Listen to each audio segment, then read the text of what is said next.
আইনশৃঙ্খলা পরিস্থিতি পর্যবেক্ষণে ও দ্রুত ব্যবস্থা নিতে কেন্দ্রীয় কমান্ড সেন্টার চালু, আইনশৃঙ্খলা পরিস্থিতি উন্নতির আশা প্রেস সচিবের।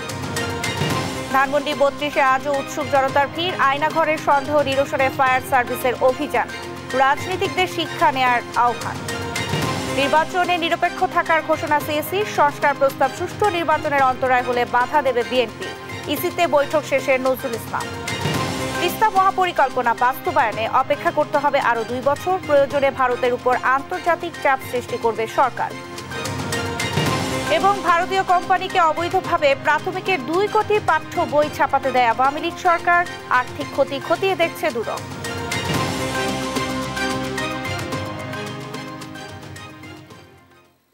সংবাদ রাতে দেখছিলেন শিরোনাম, সঙ্গে আছি আমি শারমিন নাসি। এবারে বিস্তারিত। ঘুরে দাঁড়িয়েছে দেশের অর্থনীতি, বর্তমান রিজার্ভে মেটানো যাবে ৩.৫ মাসের আমদানি ব্যয়। গেল ৬ মাসে রপ্তানি বেড়েছে ১০%, আর মূল্যস্ফীতি কমে দাঁড়িয়েছে ৯%। এমনটাই জানালেন প্রধান উপদেষ্টার প্রেস সচিব শফিকুল আলম। দেশের আইনশৃঙ্খলা পরিস্থিতি পর্যবেক্ষণ ও দ্রুত ব্যবস্থা নিতে কেন্দ্রীয় কমান্ড সেন্টার চালুর কথাও জানান তিনি। তারেক মাহমুদ সুজনের প্রতিবেদন।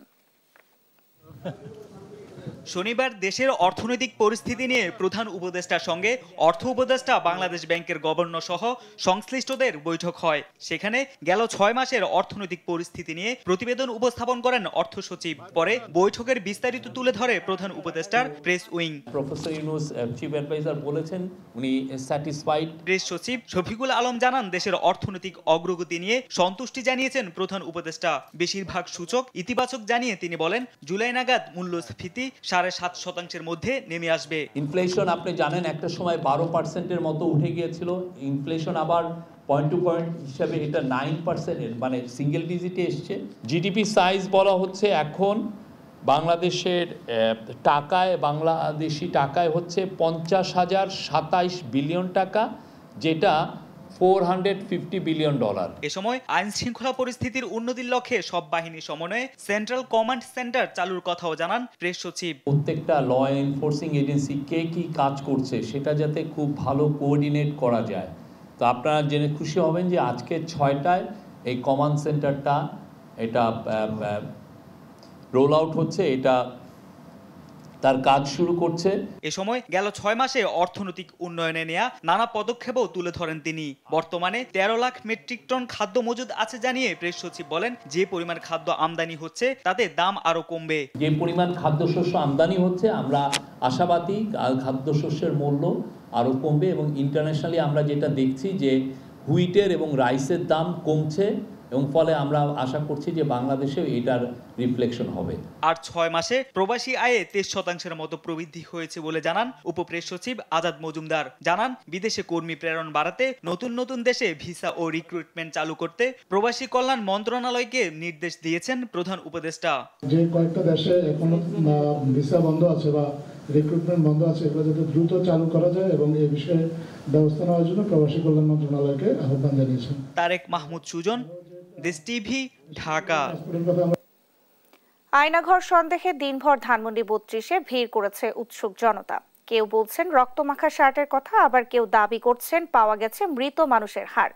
দিনব্যাপী এমন গুজবের মধ্যেই ঘটনাস্থলে যায় ফায়ার সার্ভিস। তবে ভবনের নিচে জমে থাকা পানি নিষ্কাশন করে পাওয়া যায়নি কিছুই। বিস্তারিত জানাচ্ছেন আলিমুজ্জামান সাফওয়ান। ধানমন্ডি ৩২-এ পঞ্চম দিনেও থামেনি উৎসুক জনতার ভিড়। সকাল থেকে বিভিন্ন সরঞ্জাম ব্যবহার করে দেয়াল ভাঙছেন অনেককেই দেখা যায় সেখান থেকে রড ও পাইপ নিয়ে যেতে।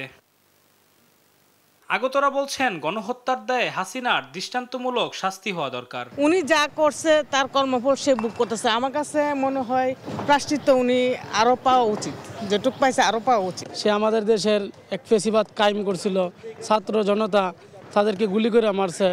যারা অত্যাচার জুলুম ছাত্রলীগ, তারা দোকানে গিয়ে ভাঙচুর করতো, হোটেলে খাবার খায়া টাকা দিত না, তারা একটা সন্ত্রাসী টিম তৈরি করছেন, তার নাম হলো ছাত্রলীগ। এদিকে আগত অনেকেই দাবি, ধানমন্ডি ৩২-এর বাড়ির নিচে আছে ৬ তলা বিশিষ্ট অন্ধকার এক আয়নাঘর। আওয়ামী লীগ সরকারের যে আয়নাঘর নামক একটা যে আতঙ্ক, এটা কিন্তু জনগণের মধ্যে অলরেডি পৌঁছায় গেছে। তো এখন আওয়ামী লীগের যত ধরনের উন্নয়ন বা যত ধরনের স্থাপনা দেখবে, সেটার মধ্যে অবশ্যই জনগণ চিন্তা করবে যে এটাই আয়নাঘর মনে হয় সম্ভবত। এ সময় ঘটনার সত্যতা নিশ্চিতে উপস্থিত হয় ফায়ার সার্ভিসের একটি দল। এ সময় ভবনের নিচে এই জায়গায় জমে থাকা পানি নিষ্কাশন করে তারা। পরে জানা যায় ৩২ নম্বরের এই ভবনের নিচে ফ্লোর সংখ্যা ৬টি নয়, বরং ২টি, যার মধ্যে আয়নাঘর সন্দেহ করা জায়গাটি লিফটের স্থান বলে ধারণা করা হয়। যদিও এ সময় মিশ্র প্রতিক্রিয়া জানায় উপস্থিত ব্যক্তিরা। কেউ বলছেন এটি পার্কিং এর স্থান, আবার অনেকেই দাবি করছেন এখানে রয়েছে আয়নাঘরের অস্তিত্ব। ওটা লিফটে নিচে তো আপনার নিচে ম্যাচিং বসে, উপরে থেকে যখন নিচে যাবে তখন ওটা নিচের ওটা আন্ডারগ্রাউন্ড করছে লিফটের জন্য। ওই যে কেউ বলতেছে চুল আছে, কেউ বলতেছে স্কুল ড্রেস পাওয়া গেছে, কেউ বলতেছে হার পাওয়া গেছে। লিবারেশন হয়ে গেছে আজকে 52 বছর। এতদিনের ভিতরে তো মানুষ এখানে মারা গেলে তো কিছু থাকার কথা না। তবে নিষ্কাশন শেষে মেলেনি আয়নাঘরের সন্ধান, যদিও এ বিষয়ে আনুষ্ঠানিক কোনো মন্তব্য করেনি ফায়ার সার্ভিস। আলিমুজ্জামান সাফওয়ান, দেশ টিভি, ঢাকা। রাজনৈতিক নিয়ন্ত্রণ ও প্রভাব বিস্তারের ফলে অতীতে অনুষ্ঠিত নির্বাচনগুলো বিতর্কিত হয়েছে বলে মন্তব্য করেছেন প্রধান নির্বাচন কমিশনার AMM নাসির উদ্দিন। তিনি বলেন, নির্বাচন কমিশন কোনো রাজনৈতিক দলের পক্ষে বা বিপক্ষে দাঁড়াতে চায় না, নিরপেক্ষ থাকতে চায় ইসি। বিস্তারিত শিউলি রায়ের রিপোর্টে। রোববার রাজধানীর নির্বাচন ভবনে সাংবাদিক Hossain Zakir best reporting award 2025 অনুষ্ঠানে যোগ দেন প্রধান নির্বাচন কমিশনার। ইসি বিটের সাংবাদিকদের সংগঠন reporters for election and democracy RFED অনুষ্ঠানটি আয়োজন করে। অনুষ্ঠানে সিইসি AMM নাসির উদ্দিন বলেন, অতীতে নির্বাচন কমিশনগুলো নানা বিতর্কে অভিযুক্ত হয়েছে। এর প্রধান কারণ রাজনৈতিক প্রভাব ও নিয়ন্ত্রণ। বলেন, রাজনীতির কাছে ইসিকে সঁপে দেওয়া বন্ধ করতে হবে। কেউ যদি বলে যে ইলেকশন কমিশনের এত বদনাম, এত কিছু কেন হলো, political control of the election commission, এইটা আমার কাছে মনে হয়েছে সবচেয়ে বড় কারণ।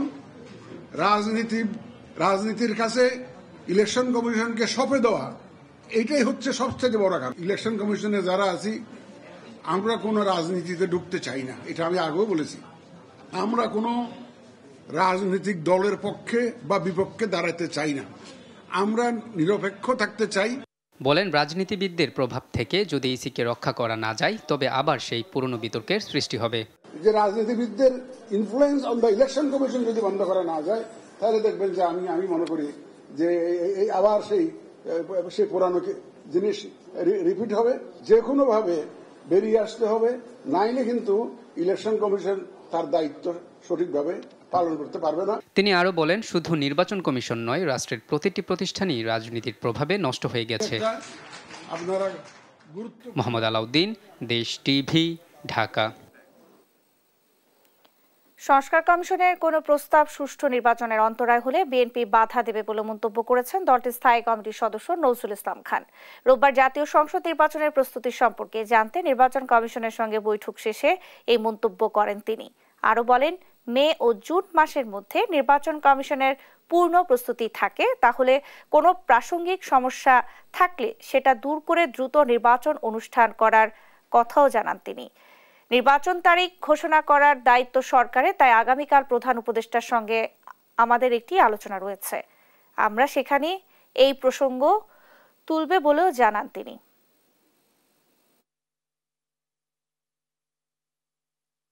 এই নির্বাচন ঘোষণার দায়িত্ব এখন সরকারের, তারিখ ঘোষণার বা করার, মানে কখন হবে এটা বলা, তারপরে শিডিউল ঘোষণা তো তারাই করবে, নির্বাচন কমিশন করবে। আগামীকাল আপনারা জানেন যে প্রধান উপদেষ্টার সঙ্গে আমাদের একটা আলোচনা আছে, আমরা সেখানে প্রসঙ্গ নিয়ে আলোচনা করব। তিস্তা মহাপরিকল্পনা বাস্তবায়নে আরো 2 বছর অপেক্ষা করতে হবে বলে জানিয়েছেন পানি সম্পদ উপদেষ্টা সৈয়দা রিজওয়ানা হাসান। একই সঙ্গে 45 কিলোমিটার এলাকার ভাঙন রোধে মার্চে টেন্ডার হবে বলেও জানান তিনি। আর তিস্তা চুক্তি বাস্তবায়নে প্রয়োজনে ভারতের উপর আন্তর্জাতিক চাপ সৃষ্টির কথা জানান যুব ও ক্রীড়া উপদেষ্টা আসিফ মাহমুদ। রোববার রংপুরে তিস্তার পাড়ে গণশুনানিতে অংশ নিয়ে এসব কথা জানান তারা। সহকর্মী রফিকুল ইসলামের প্রতিবেদন।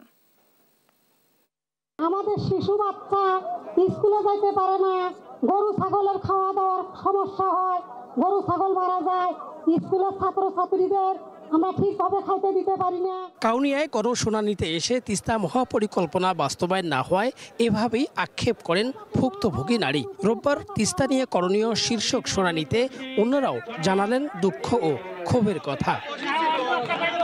নদী রক্ষা আন্দোলনের কর্মীরা বলছেন, তিস্তা ও তিস্তাপাড়ের মানুষকে বাঁচাতে এখনই মহাপরিকল্পনা নিয়ে কাজ শুরু করা দরকার। আমরা চাই এই কাউনিয়া পীরগাছা থেকে শুরু করে লালমনি পর্যন্ত তিস্তা মহা প্রকল্প বাস্তবায়ন করতে হবে, করতে হবে, করতে হবে। একই সুর জাতীয় নাগরিক কমিটির সদস্য সচিবের কণ্ঠেও। আর উপদেষ্টা আসিফ মাহমুদ জানান, তিস্তা চুক্তি বাস্তবায়নে প্রয়োজনে ভারতের উপর আন্তর্জাতিক চাপ সৃষ্টি করা হবে। অন্তর্বর্তীকালীন সরকারকে আহ্বান জানাই, তিস্তাতে বাংলাদেশের মানুষের ন্যায্য যে পানির অধিকার আছে, ভারতের সঙ্গে দেন দরবার করে প্রয়োজনে আন্তর্জাতিক অঙ্গনে মামলা দায়ের করে হলেও এই অঞ্চলের মানুষের পানির ন্যায্য হিস্সা আদায়ে অন্তর্বর্তীকালীন সরকার মাথা উঁচু করে ভারতের সাথে নেগোশিয়েট করবে। প্রয়োজনে আন্তর্জাতিক পানি আইনের ভিত্তিতে আমরা কূটনৈতিক চাপ সৃষ্টি করব যেন ভারত বাধ্য হয় এই চুক্তি স্বাক্ষর করতে। পানি সম্পদ উপদেষ্টা বলেন, তিস্তা মহাপরিকল্পনা বাস্তবায়নে চীনের সঙ্গে কাজ করছে বাংলাদেশ। অপেক্ষা করতে হবে 2 বছর, তবে মার্চে শুরু হবে 45 কিলোমিটার জুড়ে ভাঙন রোধের কাজ। চায়না আবার আমাদের কাছে 2 বছর সময় চাচ্ছে। আমরা তাদেরকে 2 বছর সময় দিতে সম্মত হয়েছি, কিন্তু 2টা শর্ত।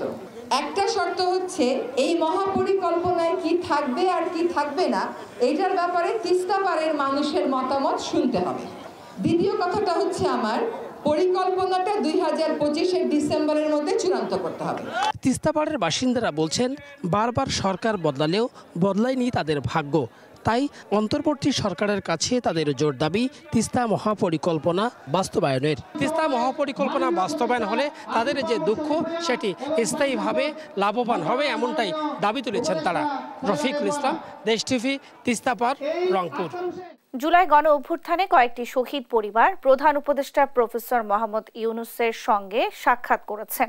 রোববার রাষ্ট্রীয় অতিথি ভবন যমুনায় এই বৈঠকে জুলাই হত্যাকাণ্ডের বিচার, গণ অভ্যুত্থান অধিদপ্তর গঠন, আহত ও শহীদ পরিবারের রাষ্ট্রীয় সম্মাননা ও স্বীকৃতি, আর্থিক সহযোগিতা ও পুনর্বাসন সহ বিভিন্ন বিষয়ে আলোচনা হয়।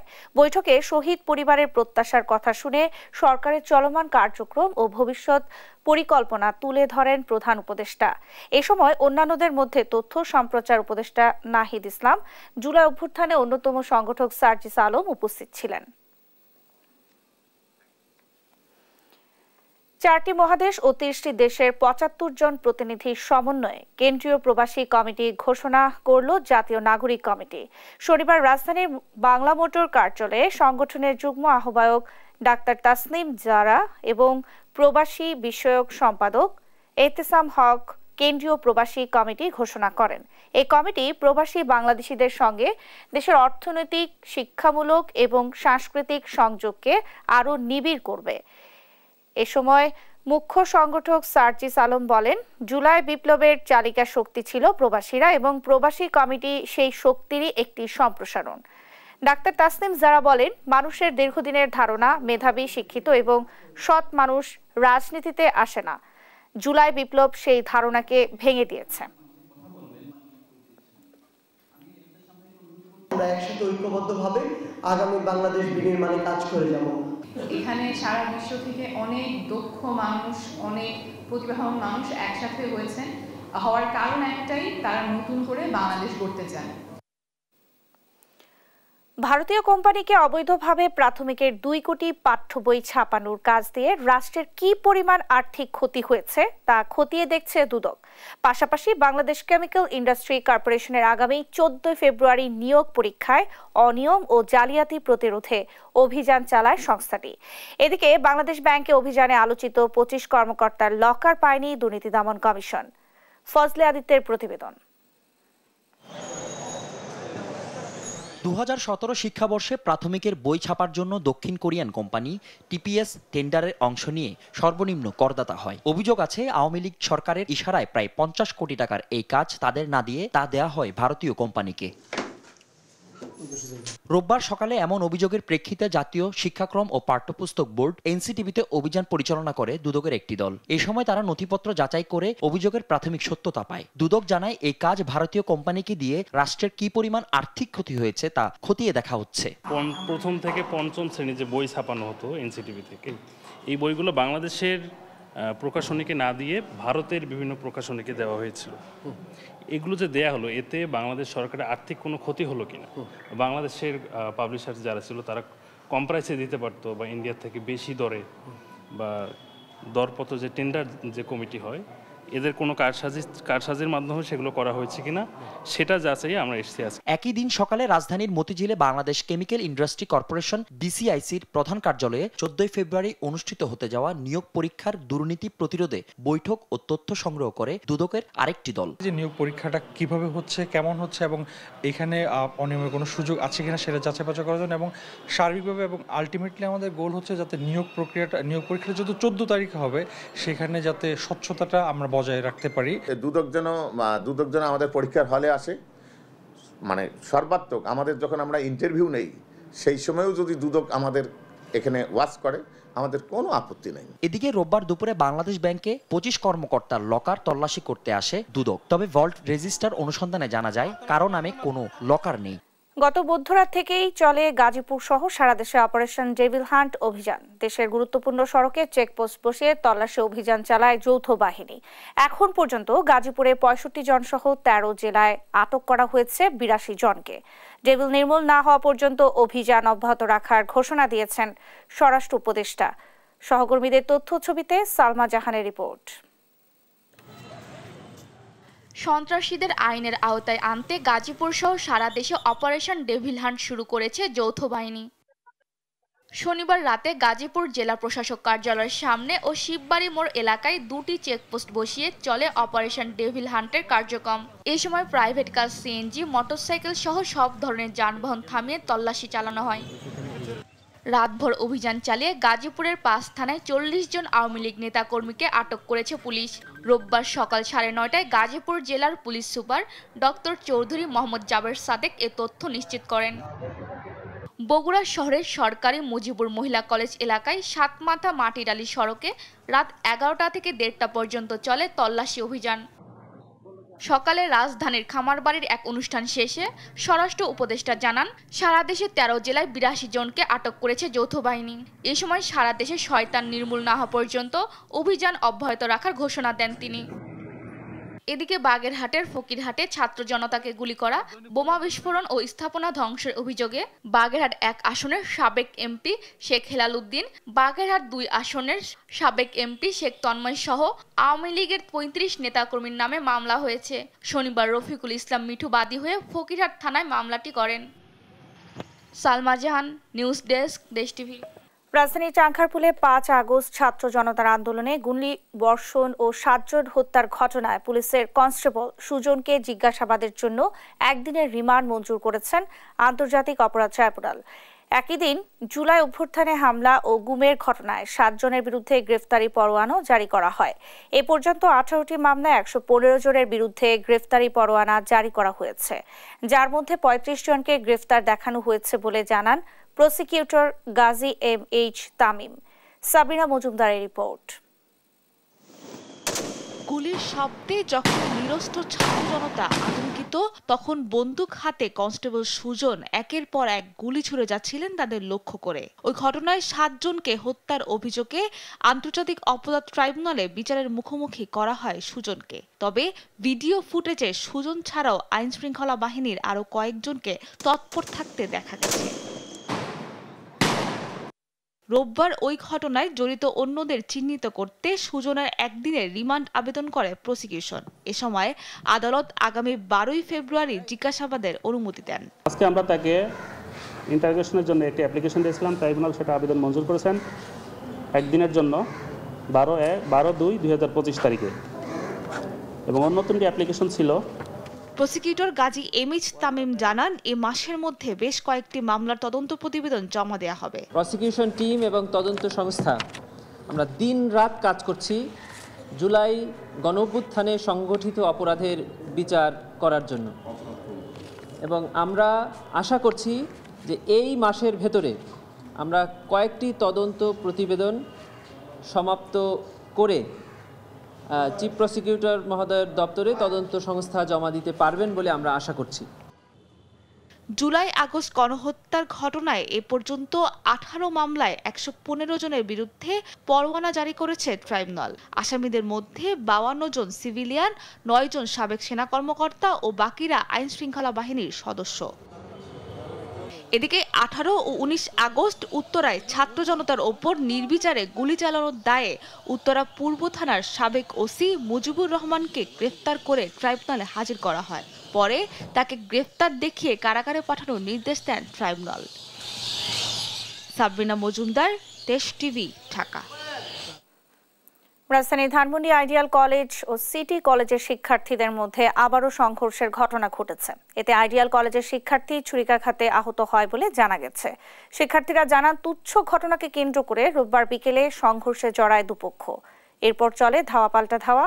উভয় পক্ষের অভিযোগ, পূর্ব শত্রুতার জেরে ঘটনা ভিন্ন দিকে মোড় নিয়েছে। কলেজ কর্তৃপক্ষের উদাসীনতাকে পরিস্থিতি আরও বেগতিক করে বলে জানান তারা। পুলিশ বলছে, বল প্রয়োগে নয়, কাউন্সিলিং এর মাধ্যমে স্বাভাবিক করতে চান পরিস্থিতি। এই ঘটনায় কেউ ক্ষতিগ্রস্ত হওয়ার অভিযোগ পেলে আইনগত ব্যবস্থা নেওয়া হবে।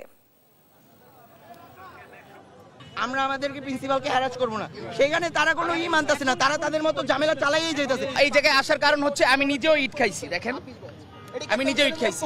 তো এই জায়গায় আসার মানে হচ্ছে আমরা 24-এর গণ অভ্যুত্থানের আন্দোলন সায়েন্স ল্যাবে, Dhaka college, city college, ideal college, আশপাশে যত কলেজ আছে সবাই একসাথে আন্দোলন করছি। তো আজকে যেই আমরা যাই যখন মিউচুয়াল করা হয়েছে, তারপর থেকে আবার সিটি কলেজের ছেলেপেলেরা আসছে, আবার সবাই তো আর এক না এই জায়গায়। তো উস্কানিমূলক বিভিন্ন কার্যকলাপে আবার সংঘর্ষে জড়ায় গেছে। এটা আমরা যতটুকু জানতে পেরেছি, ব্যক্তিগত ক্ষেত্রে কিছু রেষারেষি ছিল, সেখান থেকে পরে হচ্ছে সেটা একটা ইনস্টিটিউশনাল একটা দ্বন্দ্বে তারা জড়িয়ে পড়ে আছে।